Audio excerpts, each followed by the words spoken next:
Ramji film investigation ছিলাম। এত নিষ্ঠুর কে আমি নিতে পারছি না। এই খবর পেলাম আমি 10 মিনিট আগে। বুলুল্লাহ এখানে দেখা গেছে গার্ডেনের পিছনে আম গাছে গলায় দড়ি ঝুলে গেছে, 8টার সময় খবর পেয়েছি, ঠিক আছে। তা আমরা সেই এসে দেখলাম যা এখানে উনি ওইভাবে সুইসাইড করতে পারে না, কেউ ষড়যন্ত্র করে ওকে মারা হয়েছে। শত্রু তো অবশ্যই আছে, না থাকলে এই অবস্থা হতে পারে কি করে। এখানে সিসি ক্যামেরা যত আছে সব ডাউন করা আছে, ছিঁড়ে দিয়েছে, এখানে গাড়ি ফাড়ি সব নড়বড় করে দিয়েছে। ওনার মোবাইল পাওয়া যাচ্ছে, সুইচ অফ রয়েছে। কালকে এখানেই ছিল, এখানে থাকে, বাড়ি থাকে, এটা তো ওনার অফিস ঘর, এখানেও থাকে, বাড়িতে কাছাকাছি। না না কেউ ছিল না বলতে হবে না, কিন্তু এখানে যাতায়াত করেছে রাত্রিবেলা, বাড়ির পাশে ওর ভাইপো রয়েছে, ওর অনুমান করেছে এখান থেকে লোক যাতায়াত করেছে রাত্রিবেলা। উনি বিবাহিত, উনি একটা মেয়ে আছে।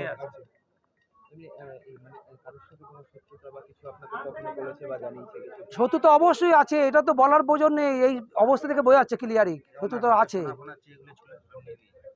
গলা দিয়ে রক্ত ঝরছে, ঠিক আছে। এখানে কি লাল, কি লাল কারোটা, আমরা ফরেন্সিক তদন্ত চাই, ফরেন্সিক দল আসুক, তদন্ত করে তার বডি নিয়ে যাবে, এর আগে যেতে দেবো না আমরা। না রাজনীতি অনেক ষড়যন্ত্র আছে। হ্যাঁ একদম।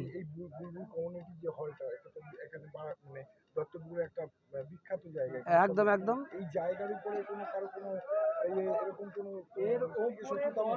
এর পেছনে ষড়যন্ত্র অবশ্যই আছে, তার কাজ হচ্ছে পুলিশ ইনভেস্টিগেশন করবে, ফরেন্সিক দল আছে,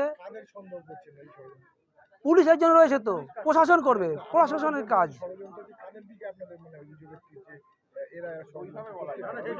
সেটা পুলিশ পড়ে, পুলিশের ডিউটি এটা,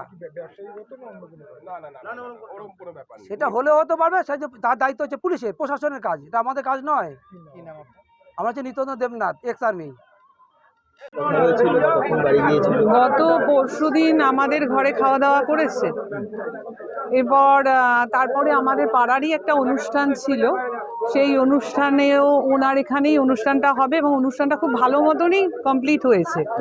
এবার আগামীকাল আমাদের পাড়ার ছেলেদেরই যারা অনুষ্ঠান করেছিল তারা এখানে ছিল প্রায় সকাল মানে দুপুর 1:30 অবধি। তারপরে ওনার বাড়িতে যাওয়ার কথা, কারণ উনি রোজ দিনই দুপুরবেলা রাত্রিবেলা বাড়ি চলে যান, সন্ধ্যে 7টার মধ্যে বাড়ি চলে যান। কিন্তু আগামীকাল কিছু মানুষের আসার কথা, হয়তো কেউ হয়তো আসতো যে ভাড়ার ব্যাপারে বুক করতে, আবার কেউ হয়তো দেখা করতেও আসে, এরকমও হয় যে হয়তো এখানে দাদার সাথে দেখা করতে আসবে।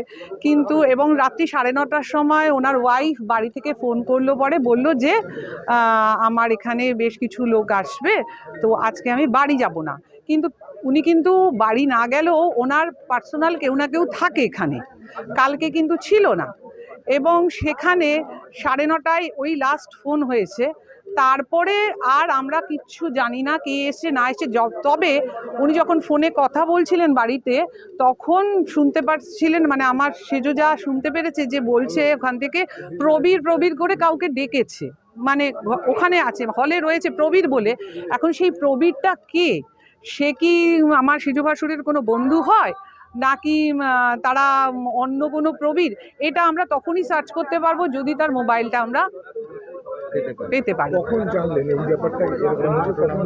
এইটা আমরা সকালে জানতে পেরেছি। জানতে পারলাম বলতে আমার মানে বড় ভাসুরের ছেলের ফোনে মেসেজ করেছিল, যে আমার ভাসুরই মেসেজ করেছিল যে আমার একটু প্রবলেম আছে, আমি খুব প্রবলেমের মধ্যে আছি, এখন আমি আজকে বাড়ি যাচ্ছি না, হ্যাঁ এই বলেই মেসেজ করেছে। এবার তখন ওর একটু সন্দেহ হয়েছে, কারণ আমার ভাসুর তো ফোন করে না। সেখানে আমার ভাসুর ফোন করাতে ও তখন আমাকে ফোন করে বলছে যে কাকিমা বাড়িতে কি গেছে, জেঠু না দুটো করে মারবে, একটু কাকিমা আসো তো। এবং ও তার আগে এসেছিল এখানে এসে এখানে খোঁজ করতে ঢুকেছে, ঢুকে পায়নি। তারপরে ও হঠাৎ করে এদিকে ঘুরতে গিয়ে ওখানে মনে হচ্ছে কেউ দাঁড়িয়ে আছে, ওর মনে হচ্ছে একটা দাঁড়িয়ে আছে, কিন্তু ওই দৃশ্য দেখে ও নিজে অসুস্থ হয়ে পড়েছে। এবং ও আমাকে তখন ফোন করে বলছে তুমি এক্ষুনি আসো। চাইছেন আপনারা? আমরা এটার এইটা যা অবস্থা হয়ে আছে শেষদার, তাতে মনে হচ্ছে এটা সাধারণ মানে উনি নিজে সুইসাইড করেছে, সেটা হতেই পারে না। কারোর সাথে কোনো শত্রুতা বা কিছু ছিল? শত্রুতা ওনার আমাদের এখনো পর্যন্ত ওনার কোনো শত্রু আছে বলে আমার জানা নেই। এবার তার কোনো মানে উনি কোনোদিন আমাদের সামনে কোনো কিছু ক্লিয়ারলি বলেননি যে হ্যাঁ আমার এই ব্যাপারে প্রবলেম আছে বা কিছু। এবার হয়তো আদার্স অনেকে অনেক কিছু জানতে পারে, কিন্তু সেটা সঠিক কিনা একমাত্র ইনভেস্টিগেশন করলেই বুঝতে পারা যাবে। সমস্যার কথা বলেন, সমস্যাটা কি ধরনের সমস্যা সেটা কি খুলাসা করেছে?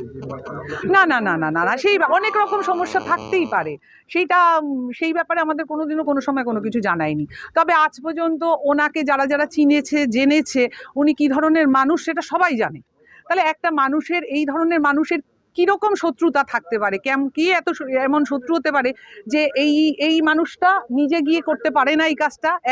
কারণ সে কালকে দুপুর অবধি সকলের সাথে নর্মাল কথা বলেছে, রাত্রে নর্মাল কথা বলেছে নিজের বউয়ের সাথে, সেখানে হঠাৎ আমরা এখন দেখছি যে সিসি ক্যামেরাগুলো ভাঙা রয়েছে, টপগুলো পড়ে রয়েছে, এবং যেইভাবে ওনার বডিটা রয়েছে তাতে মনে হয় না যে উনি ইচ্ছে করে। আর ওই যে ওখানে টেবিলটা দেখছেন ওটা ওখানেই ছিল, ওখানেই থাকে, ওই আম গাছতলায় থাকে টেবিলটা।